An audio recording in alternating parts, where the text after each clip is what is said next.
5 তারিখের পর থেকে বিএনপি কিন্তু দায়িত্বশীল রাজনীতি করেছে। দেশের যে অভিভাবকহীন দেশের অভিভাবকত্ব পালন করেছে।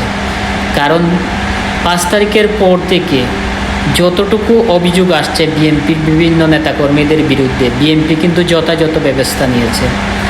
বহিষ্কার করেছে, প্রায় 7,000 নেতাকর্মীদেরকে বহিষ্কার করেছে। অনেক দলের 7,000 কর্মীও নাই। দেখেন, এই পর্যন্ত জামাতের অনেকগুলো অপরাধ কিন্তু প্রমাণিত অপরাধও সংবাদ মাধ্যমে এসেছে, কিন্তু কাউকে বহিষ্কার করেছে বলে এমন খুব বেশি জানা নেই। কাউকে বহিষ্কার করেছে বা করেছে মানে সাংগঠনিক ব্যবস্থা নিয়েছে না, তাদের কর্মীদেরকে বিশ্বাসও করা যায় না। যদি একটা অপরাধ গণমাধ্যমে আসে এটাকে উড়িয়ে দেয়, জামাতে এটা করে না, এটাই করে না, এটা করতেই পারে না, অথচ তথ্য নেয় না, তদন্ত করে না। কিন্তু বিএনপি মানে অভিযোগ আসার সাথে সাথে নেতাকর্মীদের বহিষ্কার করেছে। প্রায় 7,000 নেতাকর্মীদের বহিষ্কার করেছে দল থেকে।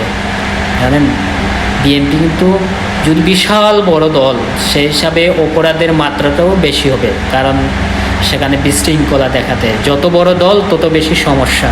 কিন্তু তারপরেও বিএনপি দায়িত্বশীল ভূমিকা পালন করেছে। সাংগঠনিক ভাবে যতটুকু দায়িত্ব আছে বিএনপির, তা কিন্তু বিএনপি দায়িত্ব পালন করেছে। আগামীর বাংলাদেশ অবশ্যই বিএনপিকেই গ্রহণ করবে।